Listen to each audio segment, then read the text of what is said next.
to informovanosť, pretože o školských akciách vždycky vie iba určitá skupina ľudí, nikdy tu nie sú úplne všetci.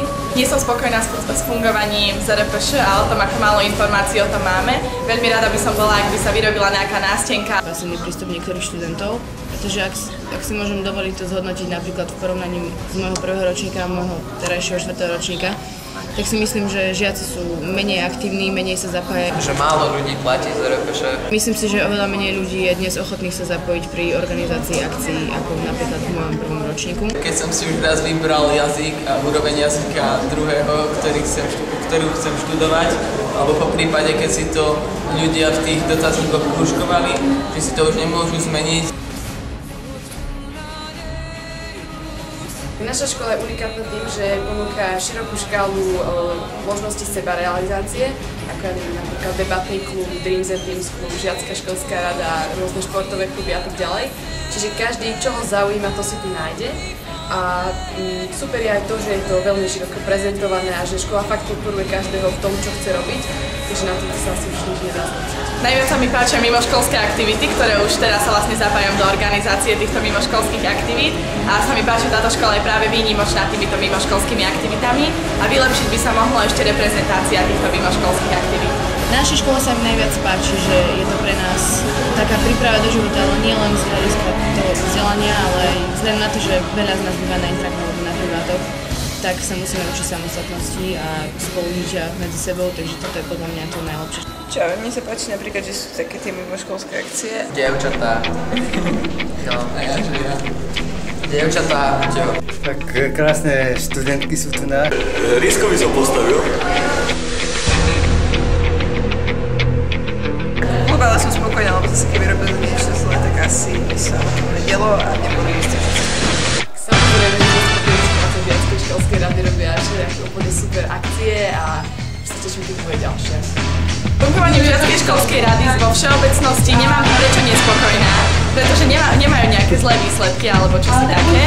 Takže napríklad taký Halloween sa mi veľmi páčil, ktorý sa mi páčil ako zorganizované všetko akcie, reprezentácia Halloweenu bola veľmi dobrá a celkovo ten nový nápad s tým hľadaním bol veľmi dobrý a veľmi sa mi páčil tento nápad. A či som spokojná s prácou z Žiackej školskej rady, neviem, či je to odo mňa objektívne, vzhľadom na to, že už som 4. rok členom Žiackej rady, ale ak môžem zhodnotiť tohtoročnú aktivitu Žiackej školskej rady, tak áno, myslím si, že som sa veľmi spokojná, lebo v personálnom obsadení zastúpení študentov došlo k veľkým zmenám tento rok. A myslím si, že tento rok tá Žiacka rada a jej aktivita má veľký spád, veci sa doťahujú do konca a robia si to detailne od dobrej prípravy až po feedback. Halloween bol super, pekne si to najviac a páčil sa mi a milujem ťa, Lukáš, ale teba viac. Ďakujem. Dobre.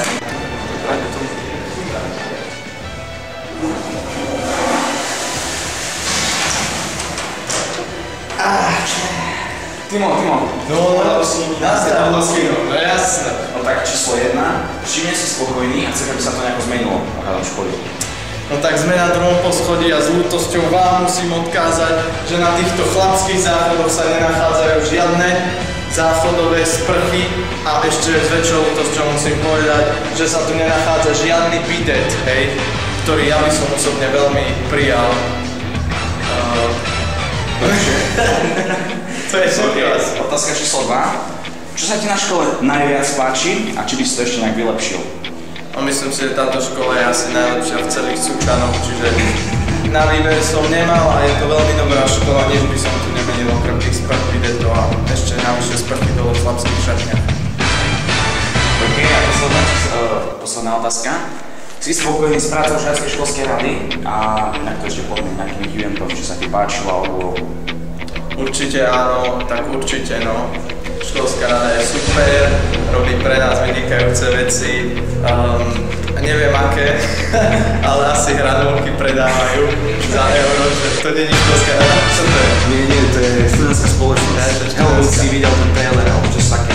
Alebo... Nie, to si pozriem stranu, som počul, že to má cez milióny views na YouTube. 800 miliónov. Nie, tak sa kúkni a tak ďakujem ti za odpoveď. Ďakujem, zasieli ste ma na dobrom mieste. Čaute prváci. Vítajte prváci. To je dobré.